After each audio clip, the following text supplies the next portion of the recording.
Chapter 4. Idleness. O ye, who have your eyeballs vexed and tired, feast them upon the wideness of the sea.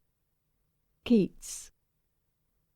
Extreme busyness, whether at school or college, kirk or market, is a symptom of deficient vitality, and a faculty for idleness implies a catholic appetite and a strong sense of personal identity.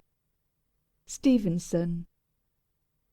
It is an unfortunate fact that very few people are able to be idle successfully. I think it is not so much because we misuse idleness as because we misinterpret it, that the long days become increasingly demoralizing. I would ask no one to accept a forced idleness without objection or regret. Such an acceptance would imply a lack of spirit, to say the least.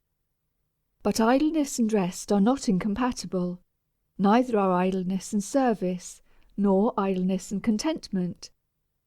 If we can look upon rest as a preparation for service, if we can make it serve us in the opportunity it gives for quiet growth and legitimate enjoyment, then it is fully justified and it may offer advantages and opportunity of the best.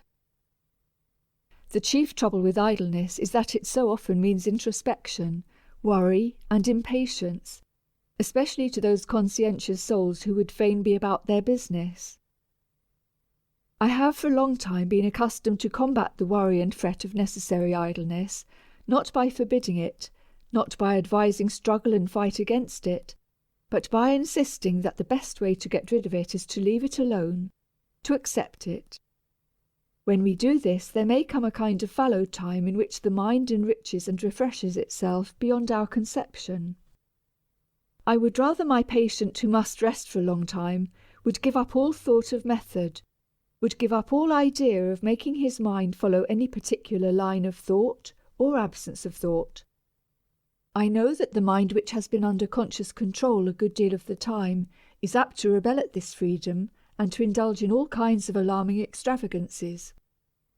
I am sure, however, that the best way to meet these demands for conscious control is to be careless of them, to be willing to experience these extravagances and inconsistencies without fear, in the belief that finally will come a quiet and peace which will be all that we can ask, the peace of mind that is unguided, in the conscious and literal sense, is a thing which too few of us know. Mr. Arnold Bennett, in his little book, How to Live on 24 Hours a Day, teaches that we should leave no time unused in our lives, that we should accomplish a great deal more and be infinitely more effective and progressive if we devoted our minds to the definite working out of necessary problems whenever those times occur in which we are apt to be desultory. I wish here to make a plea for desultoriness, and for an idleness which goes even beyond the idleness of the man who reads the newspaper and forgets what he has read. It seems to me better, whether we are sick or well, to allow long periods in our lives when we think only casually. To the good old adage, work while you work and play while you play, we might well add, rest while you rest, lest in the end you should be unable successfully either to work or play. A man is not necessarily condemned to tortures of mind because he must rest for a week or a month or a year. I know that there must be anxious times, especially when idleness means dependence, and when it brings hardship to those who need our help. But the invalid must not try constantly to puzzle the matter out. If we do not make ourselves sick with worry, we shall be able sometime to approach active life with sufficient frankness and force. It is the constant effort of the poor, tired mind to solve its problems that not only fails of its object, but plunges the invalid deeper into discouragement and misunderstanding. How cruel this is, and how unfortunate that it should come more commonly to those who try the hardest to overcome their handicaps, to throw off the yoke of idleness and to be well. When you have tried your best to get back to your work and have failed, when you have done this not once but many times, it is inevitable that misunderstanding should creep in. Inevitable that you should question very deeply and doubt not infrequently. Yet the chances are that one of the reasons for your failure is that you have tried too hard, that you have not known how to rest.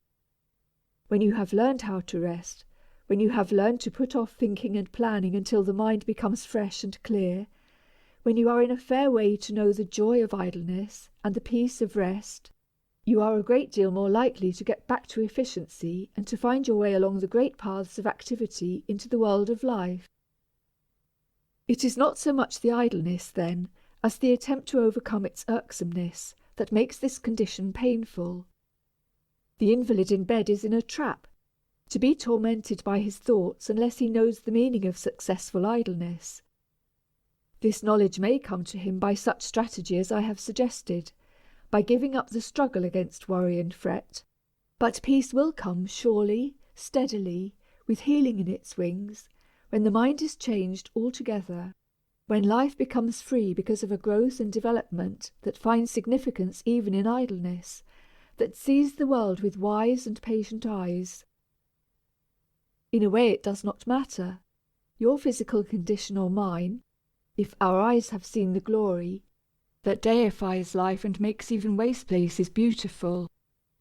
What is that view from your window as you lie in your bed? A bit of the sea, if you are fortunate, a corner of garden, surely, the top of an elm tree against the blue. What is it but the revelations of a God in the world?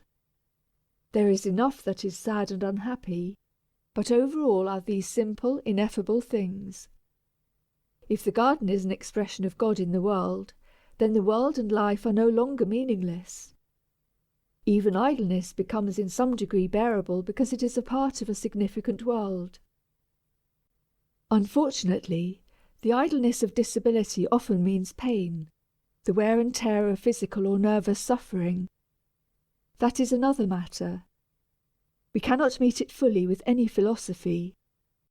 My patients very often beg to know the best way to bear pain, how they may overcome the attacks of nerves that are harder to bear than pain.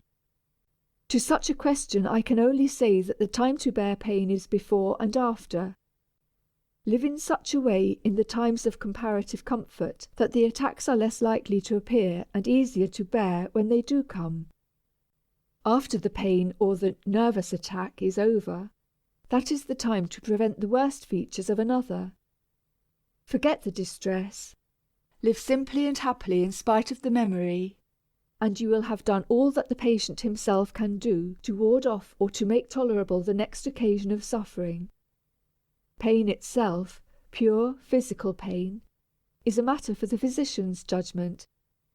It is his business to seek out the causes and apply the remedy. End of chapter 4.